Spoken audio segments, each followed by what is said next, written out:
everyone is doing. It's easy to get lost in a sea of comparison, secret tricks, and promises of overnight success.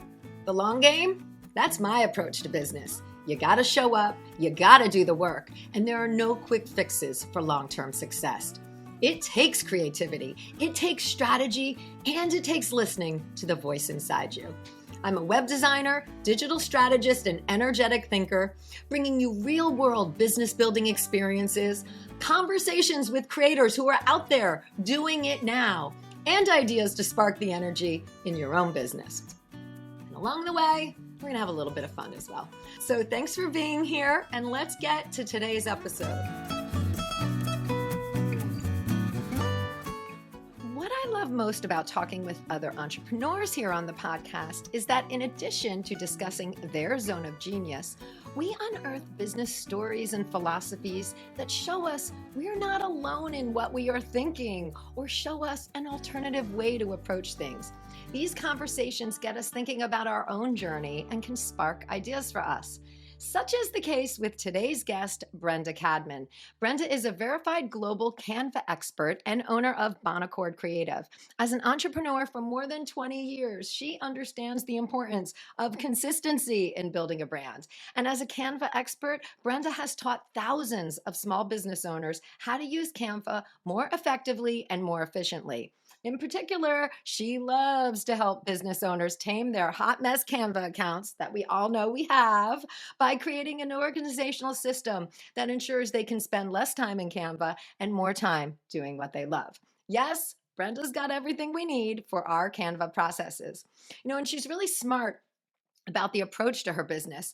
And in the start of our conversation, I point out a few things that Brenda does in her marketing that we should all be doing. Our conversation also dives into why Brenda chose to close her Canva membership and what she is doing instead to serve her customers. So many course and membership creators wrestle with these thoughts, and Brenda openly shares her experience with us. And we even touch on the baking metaphor Brenda uses in her business. When does clever cross the line into confusing? But Brenda's got just the right touch here too. So today we are talking the Canva recipe and more with Brenda Cadman. Welcome, everybody. We are here with Canva expert Brenda Cadman. I'm so excited to dive in with you today, Brenda. Welcome. Thank you for having me. So many things to delve into with you today. We're going to dive into Canva and how you developed your organization niche. But first, I want to talk about a few really good habits that I see that you do in your business. You do a really good job of offering free resources. You've got a free resources page and a whole blog with different Canva tutorials. And it's really such a wealth of information. And I would imagine that it really works for bringing people into the business that you have. Oh, 100%. And it comes down to making sure that you repurpose as much of that as possible, because if I was trying to create a million different things all the time, I wouldn't be able to spend any time actually building my business. But if I can create a free guide and then I can share that on the website, I can share that in my Facebook group, I can make sure that the videos that I'm putting on my website, I'm also putting on YouTube. And there's a lot of ways you can repurpose it. Awesome. So I think that's really important. Although I will say I've also been accused, isn't the right word. I've been informed that I give too much away for free. So I am trying to hold myself back a little bit and find that happy medium. But I do like to give helpful content where I can. It's a delicate balance, but you do it so right. I feel like just perusing your site and seeing what you offer, it's well positioned. So I really wanted to point that out. You've done it really well. And, another piece that I love is how you have integrated your Canva affiliate link into your free resources. Yes. I think it's really smart to offer the 45-day free trial as a standalone piece, as well as integrate it into your PDFs as a text link, all of that, but super smart, because that's just another resource, another stream of income for us as entrepreneurs, right? It absolutely is. And I will say that I was checking the stats on my affiliate earnings for Canva this morning, and I have made the most this past month that I ever have with that. And I think it's all of these different things that I'm doing stacked on Wow. top of each other that is starting to create dividends. But you kind of want to meet people where they're at. Sometimes they are already looking for a free trial and you want to make it really easy for them to find that. But I also find that because there's a lot of features in Canva that are specifically pro features, it makes sense to mention that if you are interested in taking advantage of this feature and giving it a try and you're not on a pro plan, oh, by the way, here's a 45-day link that you can use to test it out. No cost involved. So meeting them where they're at, I think is probably a really important part of affiliate marketing. I am still new to it relatively, well, at least new to Completely, it in yeah. terms of actually being successful with it. So it'll be interesting to see where it goes. But finding all those little places without being obnoxious is kind of a delicate little balance. Totally. And it makes sense. It's especially when it's a software that you support. I do the same thing with Kajabi because I'm like, I'm in it. I'm all in Yeah. on it. So I want to put it in places and I want to support it because I can support you on the product, just like you can support people on Canva. So super Well, smart. And and it's it's something we easy should if all you be really thinking about. believe in it. I mean, you believe in Right. Kajabi and the benefits of it. If you're trying to do that and you don't really believe in what you're selling, you're just selling it for the sake of getting the affiliate commission, then that's going to come through. People can see it, that you're transparent if you're doing that. They understand if you're being genuine or not. But if you really do believe in the program and you would promote it regardless of that affiliate link, it's just really easy to throw it in there. Totally. And so, I highlight it because I want the audience to like think about integrating everything in, right? Like Yeah. all of these different places. And you do a really good job about that. So, we'll have links in the show notes to Brenda's website. Everybody can go check out her blog page with tutorials, and we'll be talking about that and her free resources, but you can see how she's doing it.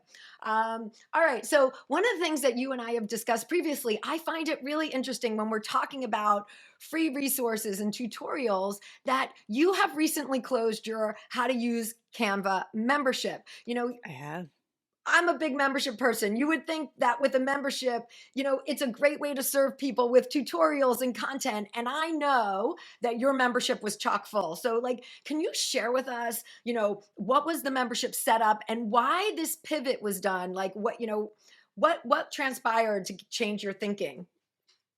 So it was set up like a pretty traditional membership. It had a training library in it. It had new monthly training each month. It had some all of my mini courses were in there in a content library. There was a monthly Q&A, live Q&A with the recordings. There was weekly live chat hours. Wow. And I just found that I did have members, but the growth wasn't there that should have been if it was the right recipe. And people were not engaging with it. They were consuming the content, but they were not showing up to the Q&As in the numbers they should be. They were not taking advantage. I'd open up live support and I would be there for the dedicated hour or 2 hours that I'd set aside. And I'd have a little trickle of questions when there should have been a lot Mm-hmm. more. So they're not using it. It's not growing. And I'm putting all this energy and effort into it. And I just flat out asked, I didn't even ask, are you getting the benefit out of it? They clearly weren't. And I think sometimes what people say is very different than what they do. And I'm very big on focusing on what does the data tell me? I know that you may tell me one thing, but I'm going to watch what you actually do.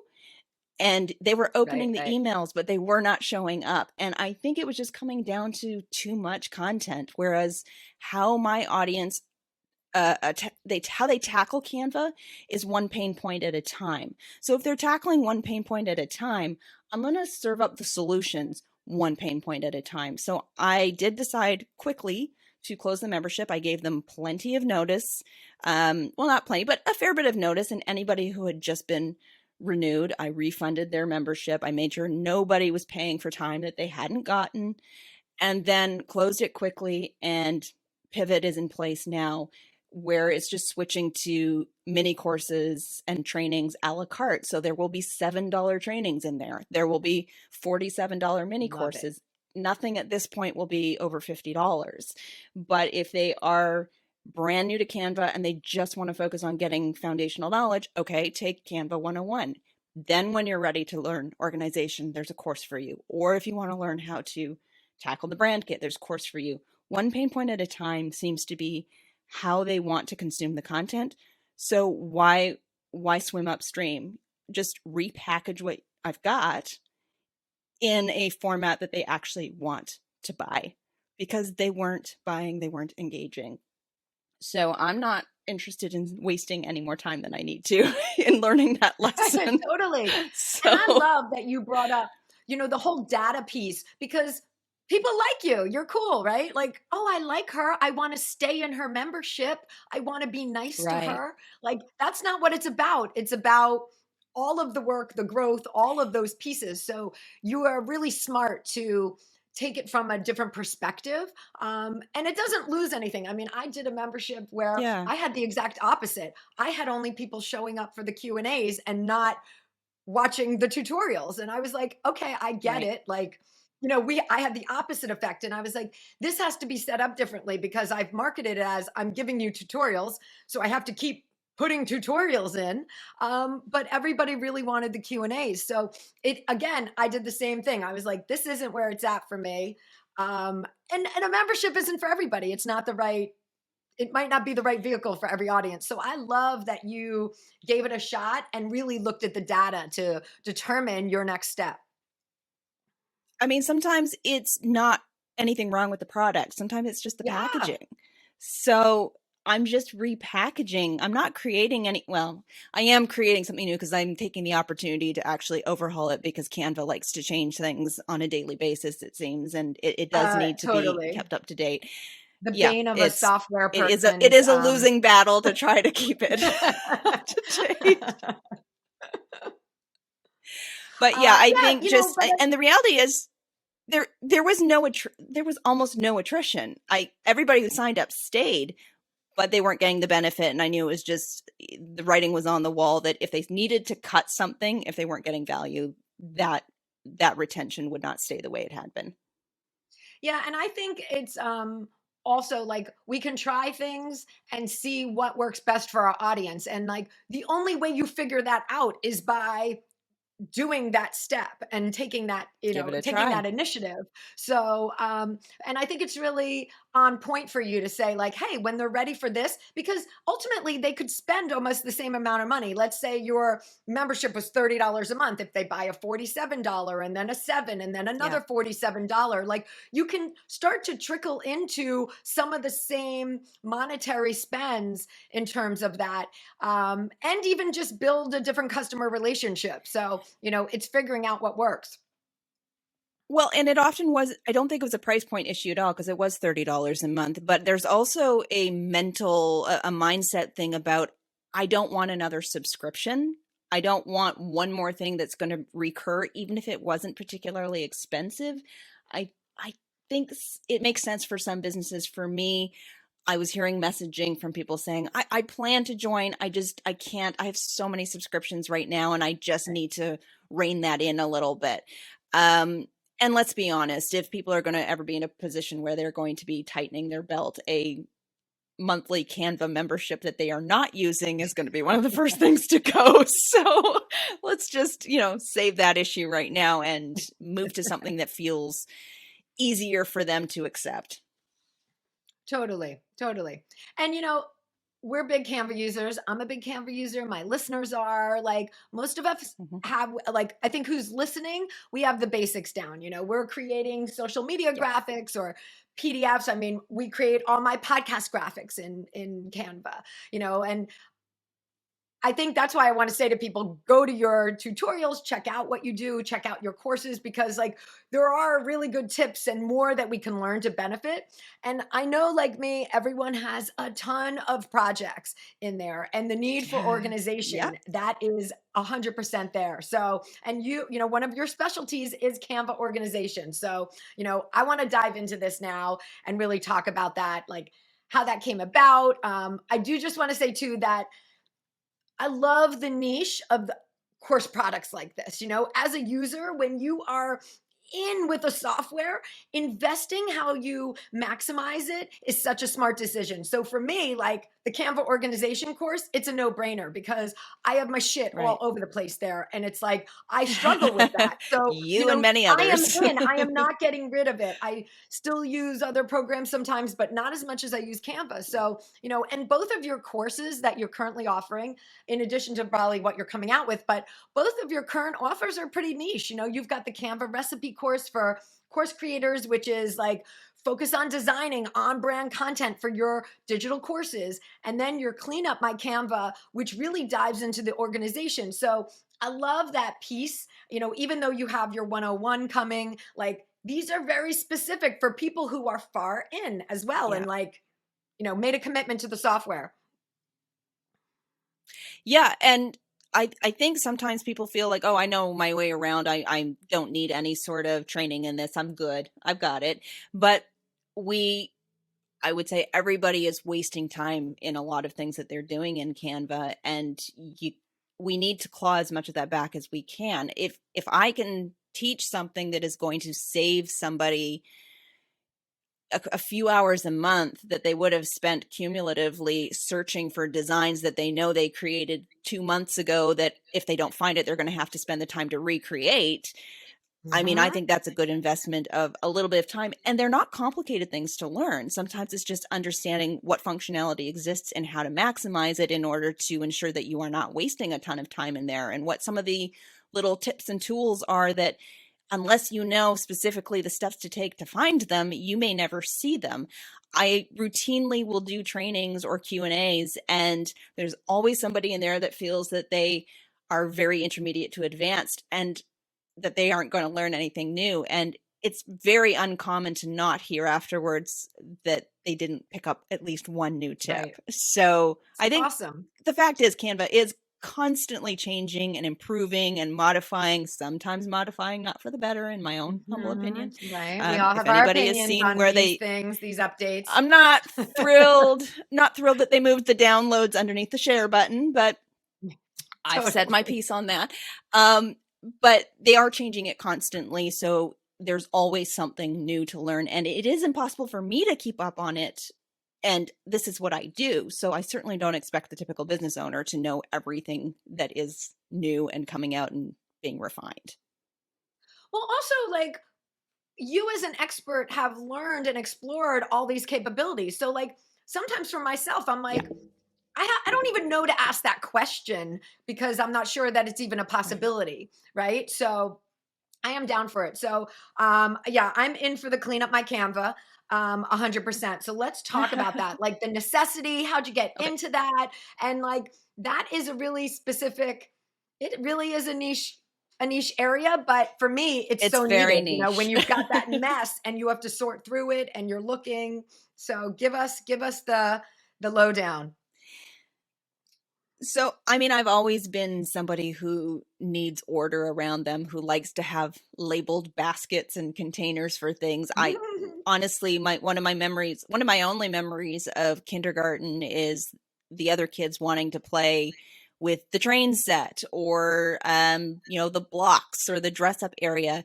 I was stationed over at this dresser that had all these little drawers in it, and one had buttons, one had bread tags, one had, I don't know, sequins, all kinds of little things. And my favorite thing to do was to organize them into categories and see if my teacher could guess what categories I had organized them in. Now, I don't know what that says about me, but it just indicates that the organization bug was there from a very early age. From a young but age. It's just the way my brain works from a young age. Yeah, totally.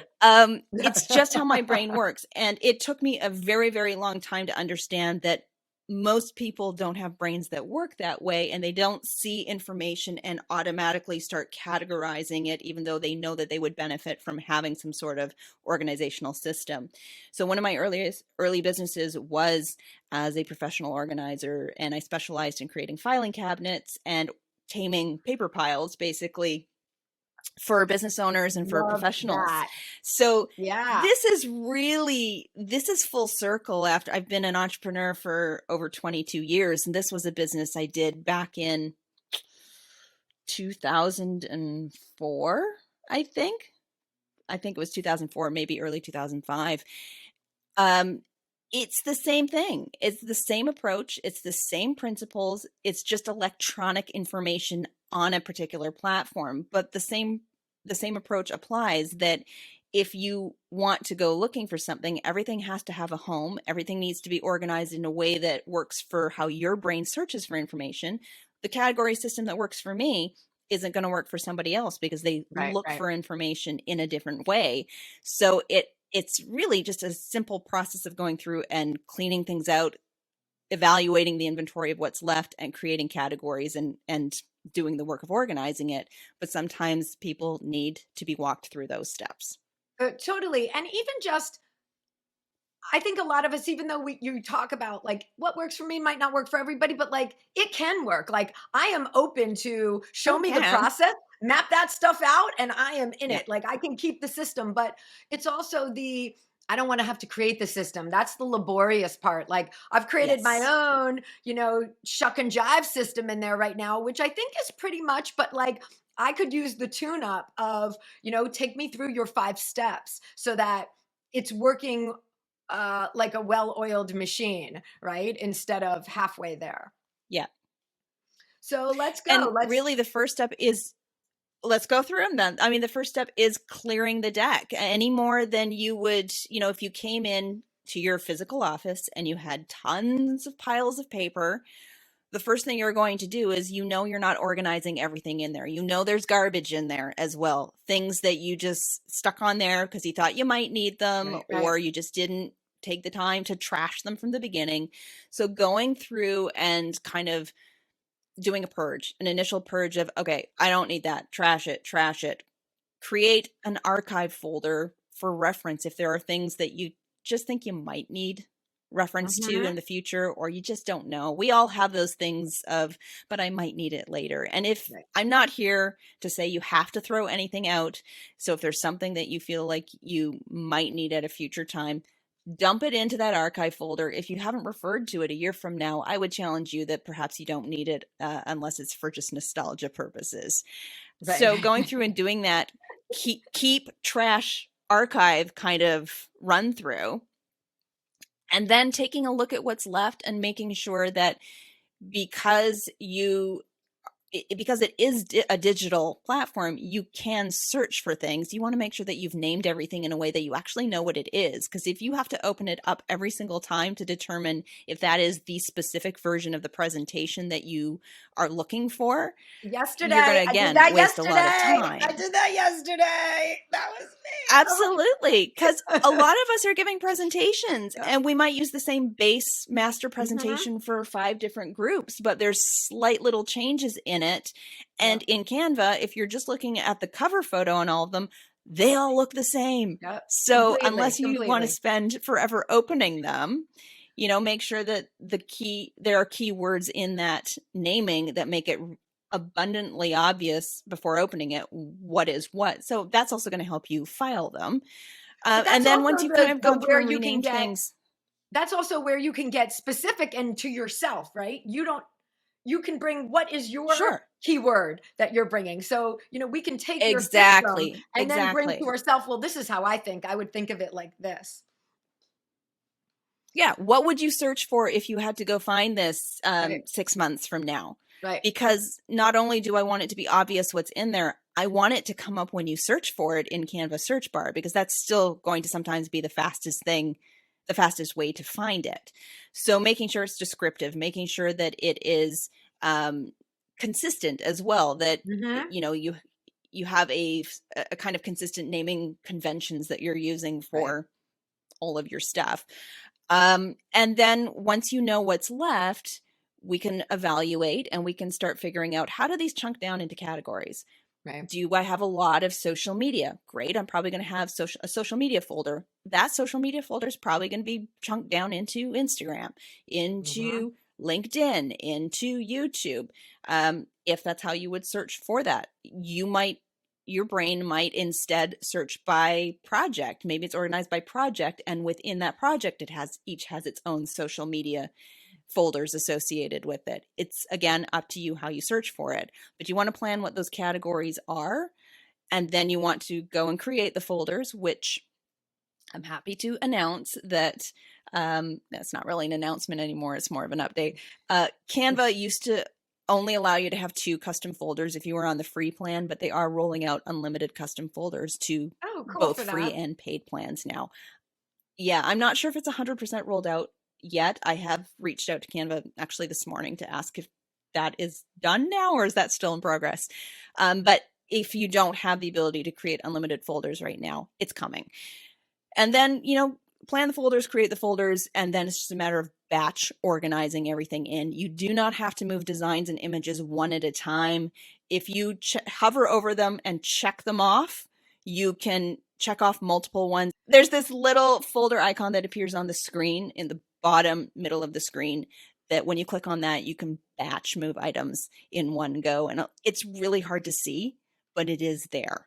And that's a major time saver for people who think they can only do one at a time. That is gold, because that is me. Like, I even scroll through and I'm like, okay, I try and do that stuff. And even to batch delete or any of that, like when you're getting rid of things and organizing, like that piece is it such a time saver. And that's the knowledge that you bring, right? Like, I am going to tell you how to do this. I love those little, like, to me, that's worth the $47 to have all of the steps and the boop, let me tell you exactly how to do it. Well, and also things like, don't just do this for your designs, do it for your images as well. Don't leave it all in the uploads folder. Please create an image filing system. So that's one of the things I go through in the course is here are different ways you could break down your images potentially to create a folder filing, a photo filing. Let's try that again. A photo folder system. Totally. So that you can find the images quickly rather than that uploads folder can become incredibly overwhelming very quickly. Yeah, 100%. And this works for course creators and service providers, because if you're a course creator, you might have certain imagery that you work with on one course, and you can put all of that together and it's not cluttering up your uploads. And same thing, I mean, for me working with multiple clients, I'm always creating things for different clients. So, to get it out of there, or if I have to go back and create something later on, I'm like, oh, it's in a folder somewhere. So I think I'm halfway there, but I'm still like, I like to polish it up for sure, the organization.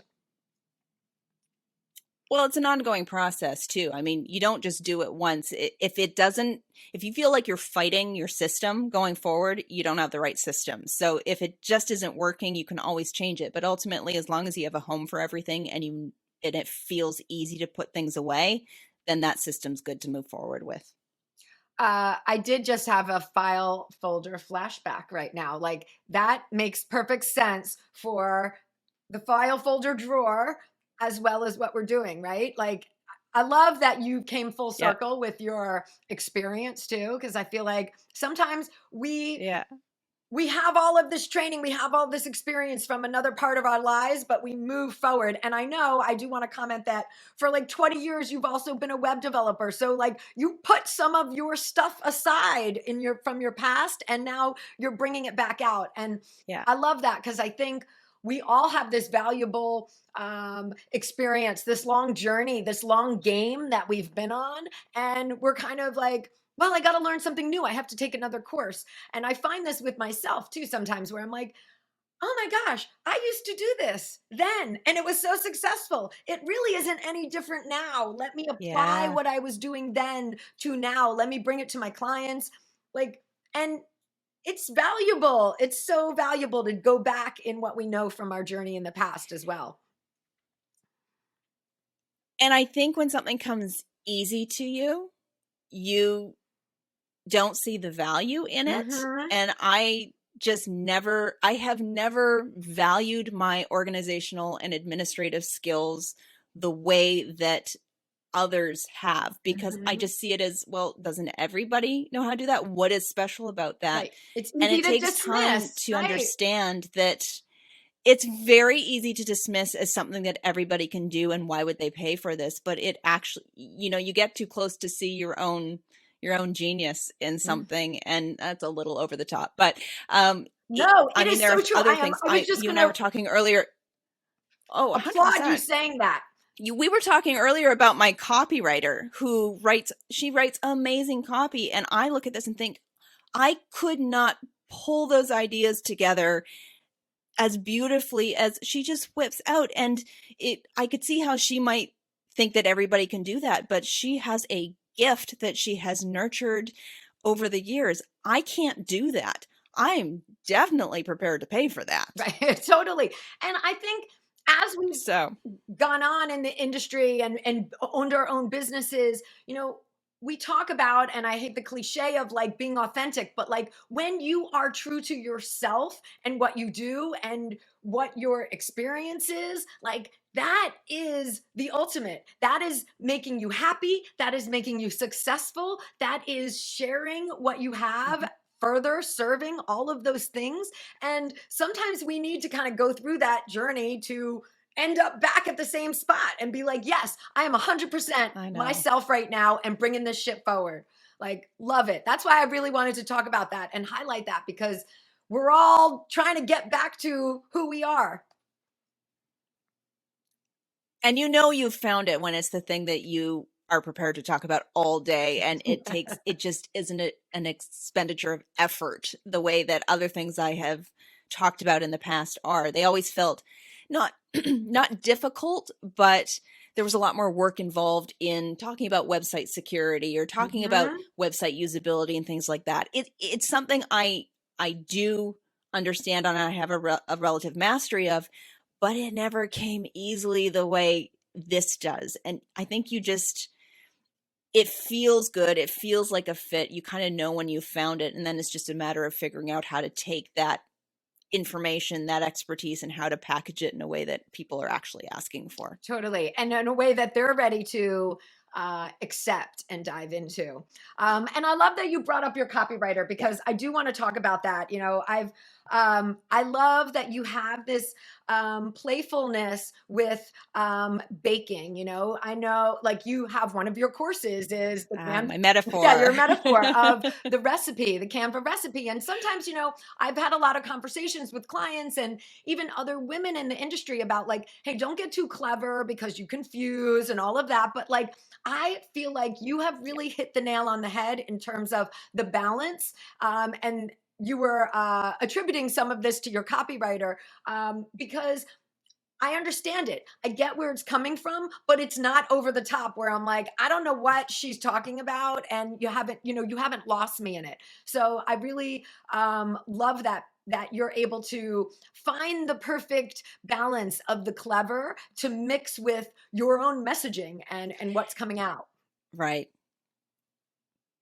I remember hearing I don't know who said it, so maybe somebody can figure out where I should be attributing this to, but the idea of don't sacrifice clarity for cleverness. Yes. You're not going to see my website menu names listed in baking terminology just because it's cute. I want to make sure that when somebody gets to my website, they can quickly find what they're looking for. Everything is really easy to understand. If I have to explain what it is, then there isn't the clarity there, and I shouldn't be doing it. But I think it also can be fun to, infuse a little personality and a little bit of what makes me into the naming, if it makes sense. If you have to force it, then, reevaluate whether it's the right fit. And I didn't want to be too over the top with it, but I do feel that the baking analogy really is a good fit for how to meld, something that is measured, but also creative and has best practices. But, I think it just really comes together, and it also sets me apart from everything else. At some point, I will be overhauling my own branding so I can pull that brand personality into it.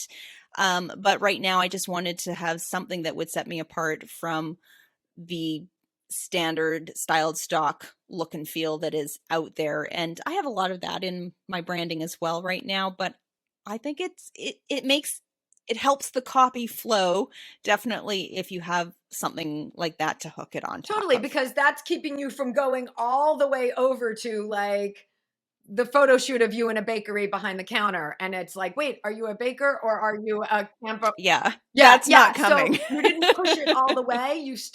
You peppered it, you seasoned it actually. And I want to also address that whole self-expression piece because it is about creativity. I mean, it's a giant step into who you are and your own self-expression, bringing that in, right? It's also, your hobby, Yeah. baking. It's what you do. Baking's my jam, you say on your about Yeah. page, and like how you enjoy those parts of the process and how that relates to the work that you do as well. You see a similarity between your hobby and the work that you do. So I love that creative Yeah. expression of things. There's Yeah. a parallel there. Yeah. And 100%. and you've Yeah. done it properly, so I love, I'm excited for you to have a rebrand just to see like what comes out of that a little bit more for you. And we'll Yeah. be watching. I mean, everybody, you've got to go check out Brenda's website. All of the links are going to be in the show notes. She's also got a how to Canva Facebook group, so you can check that out on how to How use to use Canva Canva. Yeah. on her under her freebies tab. You can join. Once you go to that freebies page, you'll be able to go in there. There's a ton of good information. She's keeping us all updated, so there'll be lots of ways to connect there and check out her freebies. Of course, I will be. I'm definitely in for clean up my Canva course though, 100%, because I want to take that to the next level. Excellent. Like, um, And I think when you've kind of stumbled on the right fix, because everybody seems really excited to take that course and to get on top of their hot mess Canva accounts. So I think I've stumbled on my golden goose, which is so kind of nice. what else is coming down the line? Let us know like what we can look out for from you. Oh, who knows what I will be paying attention to what the people say. If anything, that is kind of where I just need to put my attention. Is I can have ideas about what I think people are interested in, but they will tell me by whether or not they're handing over their credit card information, and really quickly whether you've actually stumbled on it or not. But I think just focusing on this kind of a la carte sort of approach to these little tiny mini offers, and then twice a year I do my bigger 6-week program. That's the only kind of high touch way that people can work with me at this point. But who knows what the future will hold. We'll just We're watching and we're all going to go check it out, join the Facebook group and keep following. I want to thank you so much for coming and sharing your ideas and your experience and your whole journey with us, because these are things that happen and we need to talk about more and share about it. So I really appreciate you being here today. Oh, I appreciate you having me. All right, everybody, Thanks. check us out. Go check Brenda out, and we will see you next week. Thanks for joining me today. You can access more information, links mentioned in this episode, and the show notes at thelonggamepodcast.net. If today's show connected with you in some way, please share it with your friends or hop on and leave a review. Both of these make a really big difference. All right, until next time, keep playing the long game.